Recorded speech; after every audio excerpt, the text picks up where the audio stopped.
ইরানে ইসরায়েল ও যুক্তরাষ্ট্রের যৌথ হামলার পর বিশ্বজুড়ে বাড়ছে অর্থনৈতিক সংকটের সাইরেন। জ্বালানি তেলের বাজার থেকে শুরু করে বিশ্ব সরবরাহ ব্যবস্থা সবখানেই বিরাজ করছে চরম অস্থিরতা। ইরান জুড়ে মার্কিন ও ইসরায়েলি বিমান হামলার কারণে চরম অনিশ্চয়তার মুখে পড়েছে বিশ্ব অর্থনীতি। মধ্যপ্রাচ্যের এই নতুন সংঘাত কেবল আঞ্চলিক স্থিতিশীলতা নয়, বরং বিশ্ববাজারের প্রতিটি সূচককে প্রভাবিত করছে। বিশ্বের অন্যতম প্রধান তেল উৎপাদনকারী দেশ ইরান। বিশ্ব তেলের 20% সরবরাহ হওয়া হরমুজ প্রণালীর পাশেই এর অবস্থান। বিশ্লেষকরা মনে করছেন এই সংঘাত দীর্ঘস্থায়ী হলে অপরিশোধিত তেলের দাম প্রতি ব্যারেল $100 পৌঁছাতে পারে। এর ফলে বিশ্বজুড়ে মূল্যস্ফীতি 0.6 থেকে 0.7% বৃদ্ধি পাওয়ার আশঙ্কা রয়েছে।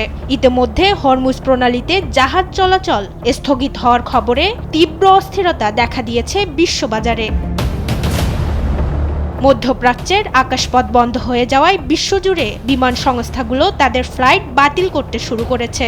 এর ফলে এয়ারলাইন্স কোম্পানিগুলোর শেয়ারের দাম বড় ধরনের চাপে পড়বে। বিপরীতে যুদ্ধের আবহে বিশ্বজুড়ে প্রতিরক্ষা সরঞ্জাম উৎপাদনকারী কোম্পানিগুলোর শেয়ারের দাম বাড়ারও সম্ভাবনা দেখা দিচ্ছে।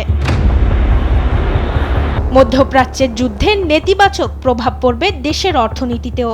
দেশে অপরিশোধিত জ্বালানি তেল, এলপিজি ও এলএনজির সরবরাহ হয় মধ্যপ্রাচ্য থেকে।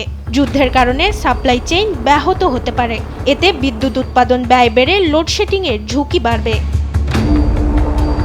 আমাদের যে সমস্যাটা হবে, যেমন আমাদের কিন্তু রিফাইনারির ক্যাপাসিটি খুবই কম, 17 থেকে 20 দিনের মজুদ আমরা রাখতে পারি।